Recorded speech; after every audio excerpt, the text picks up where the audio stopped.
সন্ধ্যা তারাতে চলছে এক নতুন ঝামেলা। সেটা হচ্ছে মাঠানের ইচ্ছে হচ্ছে তারার আবার বিয়ে দেবে, কিন্তু ঈশ্বর মহাশয় অর্থাৎ মাঠানের স্বামীও তো কম যান না। তাই জন্যে তিনি মনে করেছেন এইবার যে মাঠান তারার বিয়ে দিচ্ছে ভালো কথা, কিন্তু তারই আরেক পক্ষের যে সন্তান আছে তার সাথে বিয়ে হবে তারা, যে সন্তান বউয়ের কথা জানেই না মাঠান। তো সেই সন্তানকে সে কোনোদিনও স্বীকৃতি দিতে পারেনি, এবার সে স্বীকৃতি দিতে চায়, তাই তার মেজ সন্তানকে ডেকে পাঠিয়েছে। প্রসঙ্গত আরেকবার বলে রাখছি, মেজ সন্তানকে ডেকে পাঠিয়েছে, তার মানে তার আরও একটা সন্তান আছে। আমি ধরলাম আকাশ বড়, তারপরে যদি মেজ কেউ হয় তাহলে ছোট আরও একজন আছে। এই ছোটটা কে সেটা কিন্তু আমরা এখনো অবধি জানি না। তো যাই হোক, এখন মেজ ছেলে অঙ্কন চলে এসেছে মাঠানের এক্সাম দিতে। মাঠান একটা ইন্টারভিউ রেডি করেছে, সেই ইন্টারভিউতে কোয়েশ্চেন হচ্ছে যে তুমি সব কিছু জেনে তারাকে কেন বিয়ে করতে রাজি হয়েছো। তো এই ছেলেটা বলছে আমি তো খুব বোকাশোকা, সেরকমভাবে আমার বুদ্ধি শুদ্ধি নেই, আমি ভেবে রেখেছি আমার মাকে আমি খুব সুখে রাখবো। তো আমার বাবা আমার মাকে বিয়ে তো করেছিল, মানে স্বীকৃতি দেয়নি কোনোদিনও। তো এখন আমি চাই আমি একটু ভালোভাবে মাকে নিয়ে শান্তিতে থাকবো।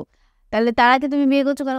তারাকে বিয়ে করলে আমি তারাকেও ওই একইভাবে সুখে রাখবো। আচ্ছা, তাহলে তোমার তো বুদ্ধি শুদ্ধি নেই, তাহলে তুমি রাইস মিল নিচ্ছ কেন?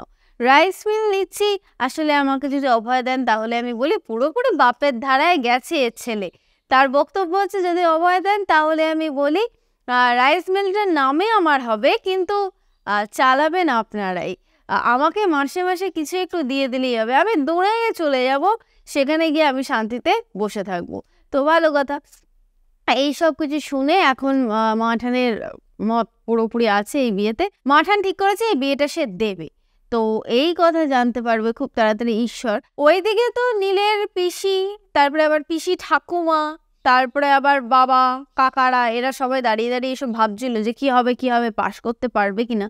তো খুব নাচানাচিও করছিল যে অবশেষে এই বাড়ির সন্তান এই বাড়িতে ফিরে এলো।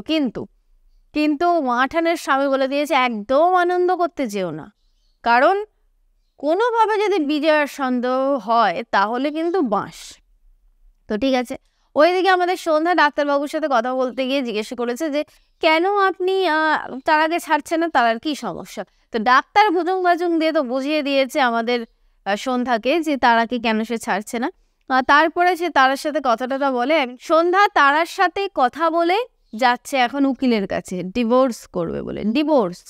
তো যাই হোক, এখন মাঠান ফোন করে বলেছে যে উকিলবাবু কোনোভাবে আপনি যেন এই ডিভোর্সের পেপার দেবেন না এখন, মানে বলবেন যে এই মুহূর্তে ডিভোর্স করা যাবে না। তো উকিলবাবু বলছে আরে না ও কোনো ব্যাপার নেই, ও আমি বলে দেবো, কারণ ডিভোর্স করতে গেলে তো আলাদা আলাদা থাকতে হয়। তো যাই হোক, সেই সময় সন্ধ্যা গিয়ে হাজির। সন্ধ্যা বলেছে যে যদি আপনি আমার ডিভোর্স না করান তাহলে আমি আত্মঘাতী হব। আর তারপরে ওই যে মৃত্যুর আগে যে লিখে রেখে যায় না, তো উকিল বলে কোনটা, সুসাইড নোট? বলে হ্যাঁ, তাতে লিখে রেখে যাবো আমার মৃত্যুর জন্যে আপনি দায়ী। তো এইসব শুনে তো উকিলও এখন মহা চাপে, কি করবে কিছুই বুঝতে পারছে না। এইদিকে বাড়ি এসে সন্ধ্যা জানতে পারছে যে মাঠান নাকি গণবিবাহের আয়োজন করেছে। সন্ধ্যা কি কম বুদ্ধি ধরে নাকি? সন্ধ্যাও বুঝতে পেরেছে এই গণবিবাহের মাধ্যমেই আসলে তারার হয়তো গোপনে বিয়ে দেওয়া হবে। তো এই জিনিসটা যখন জানতে পেরেছে সন্ধ্যা, সেটা তো সে কখনোই হতে দেবে না। তো এই গণবিবাহটা যে কার সাথে কার হয়ে যাবে, মানে তারার জায়গায় সন্ধ্যা চলে যাবে কিনা, এটা আমরা কেউই জানি না। তবে হ্যাঁ, জানতে পারবো। জানতে গেলে আমাদেরকে দেখতেই হবে সিরিয়াল সন্ধ্যা তারা স্টার জলসা এইচডিতে। মাঠানের পরিকল্পনা জেনে গেছে সন্ধ্যা, তার মানে পাল্টা একটা চাল তো সে দেবেই। তো এই সন্ধ্যার চালটা কি হবে সেটা না হয় নেক্সট ভিডিওতে জানাবো। আমার ভিডিওটা ভালো লাগলে লাইক করো, কমেন্ট করে, শেয়ার করো। যারা সাবস্ক্রাইব করোনি তারা প্লিজ সাবস্ক্রাইব করে বেল বাটনটা ক্লিক করে ফেলো।